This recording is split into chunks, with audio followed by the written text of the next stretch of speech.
हिमाचल के लिए बेहद दुखद खबर। देवभूमि ने खोया एक और फौजी जवान। मंडी का जांबाज सियाचिन में शहीद। भारत मां की रक्षा करते हुए ली आखिरी सांस।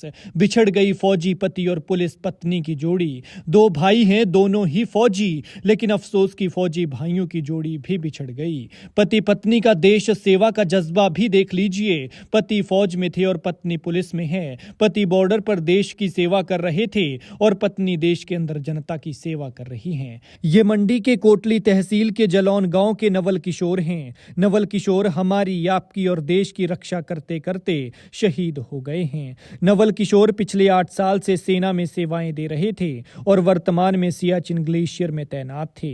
8 साल की सेवाओं के दौरान उन्होंने कई दुश्मनों से सामना किया, लेकिन कोई उनका बाल भी बांका नहीं कर पाया। लेकिन अब वो सबसे बड़े दुश्मन से लोहा लेते हार गए। नवल किशोर का एक और भाई है और वो भी फौज में है, लेकिन अफसोस कि इस दुश्मन ने फौजी भाइयों की जोड़ी जुदा कर दी। नवल किशोर जैक राइफल 7 में तैनात थे और अभी तक की जानकारी के मुताबिक बताया ये जा रहा है कि सियाचिन ग्लेशियर में ड्यूटी के दौरान अचानक नवल किशोर की तबीयत खराब हुई। उन्हें सांस लेने में दिक्कत हुई और हार्ट अटैक आया, जिसके बाद संभलने का मौका तक नहीं लगा और वो शहीद हो गए। कुछ देर पहले नवल किशोर ने अपने घर पर परिवार के लोगों से बात की थी तो सब कुछ ठीक ठाक था, लेकिन थोड़ी देर बाद फौज की तरफ से परिवार के पास फोन कॉल आती है और इस कॉल में आई बुरी खबर परिवार से उनका फौजी बेटा और पत्नी से उनकी मांग का सिंदूर छीन लेती है। जैसे ही नवल की शहादत की खबर उनके परिवार के पास पहुंची तो मानो उनकी तो जैसे दुनिया ही बदल गई हो। गांव में पता चला तो मातम पसर गया।